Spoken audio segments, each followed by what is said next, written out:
not really sure how good we are.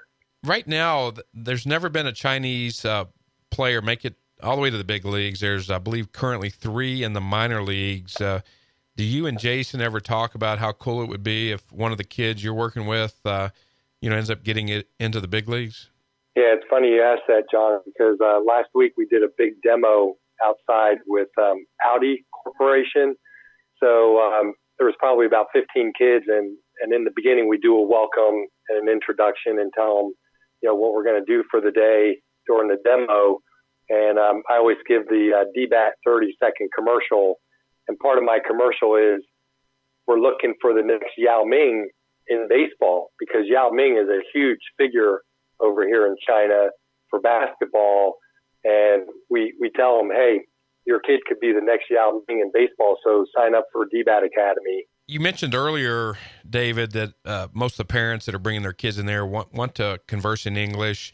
Do they ask you a lot about life in the U.S.? Do they want to hear your stories about, growing up in the U.S., living in Texas? Are they intrigued by that, or do they care much about it? I wouldn't say too much about that because we usually meet them in our baseball environment. They're more interested in how's the game played over there. And like some of them will say, hey, sign your kid up. And they're like, they're too young. And we're like, are you kidding me? He's 5 or 6 or 7 years old. In America, kids are playing when they're 3 and 4 years old. And you're never too young to start playing the game. And they kind of look at you like, wow, these little kids, do they have the attention span to play the game? And we really tell them it's, baseball, yeah, it's a game, but it's life lessons too. It's teamwork, it's commitment, it's dedication. And one thing that they do like about the game, as crazy as this may sound, is baseball is really a game of failure. And we tell them, there's guys that are in the Hall of Fame, with a 300 batting average, which means they failed 7 out of 10 times. And as a kid, and as you're growing up, you're going to face failure. That's just a part of life. And baseball is full of failure. So I remember one kid, I think we were playing a little simulated game, and I tagged him out coming into home, and he started crying. And Jason's like, Dave, you got to stop making kids cry. And I told the parents, and said, hey, this is what baseball is all about. It's failure, So I didn't mean to make your little boy cry, but this is all about being able to grow up and how to deal with failure and succeed and get over those humps and hurdles and be successful. David, that's a great segue into really my final question. You mentioned pursuing life in the corporate world for 33 years. Kids getting out of school now at age 20 or even out of high school, 18, 19, or college, 21, 22, they're typically not going to work in the same profession or at the same company for 30, 33 years, 35 years. What would you tell the 20-year-old version of yourself about pursuing their passion, chasing their dreams, and what they can do with their future?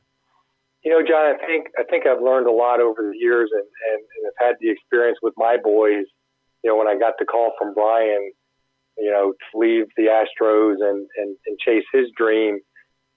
The generations, they're always making you, they want it to be better. My dad worked on construction, and he took me out on summers to work on construction. He said, hey, you could work on construction, or you can go get a degree and get an office job and make more money.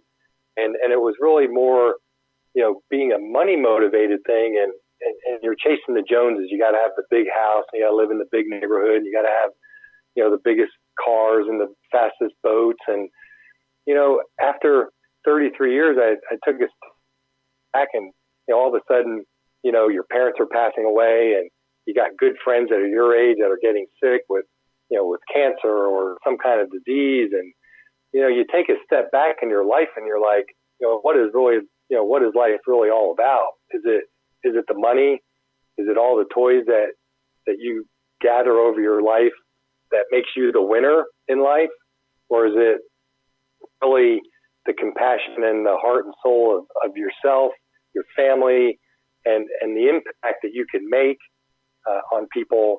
And I can't remember if it was somebody on your podcast or something I read, but to really know how you impacted life and how you lived your life, and you would never know this because you'll be dead in a coffin, is how many people show up at your funeral. Wow. At the end of your life. You know, if you have, I mean, my dad had over 600 people at his funeral. My mom had over 400, and it was really an eye opener going, wow, you know, these people in a little town, you know, impacted, you know, a lot of people in life. So to your question, you know, for these young kids is chase your dream, chase your passion. You know, life is too short and it goes by really fast. You know, enjoy what you're doing. There was a saying I did in a speech over here in China that, you know, life is too short, and, you know, if you don't like what you're doing and aren't excited every morning when you get up to go do your deed, then change. Then go do something else and be happy, be compassionate about it, and go for it. But you're right. Kids today will never stay in a job for 35 years. You know. Yeah, that's a thing of the past for sure. Right. But I feel so fortunate that, you know, I think it was, you know, I don't know what you would call it, but my son sending me the email of the D-BAT thing, you know, that was my passion. When I, you know, turned in my resignation to my company, they were excited for me. They were like, that is awesome. Got so many calls from people that they were jealous. They were like, hey, good for you. You know, chase your dream, chase your passion, and go make an impact. And it's been an awesome experience for sure. Hey, David, some would call that a divine intervention. And we're so glad that you joined us here on Behind the Dish. That's David Fisher, all the way from Chengdu, China. Thank you so much, David. Thank you, John. It's been a pleasure.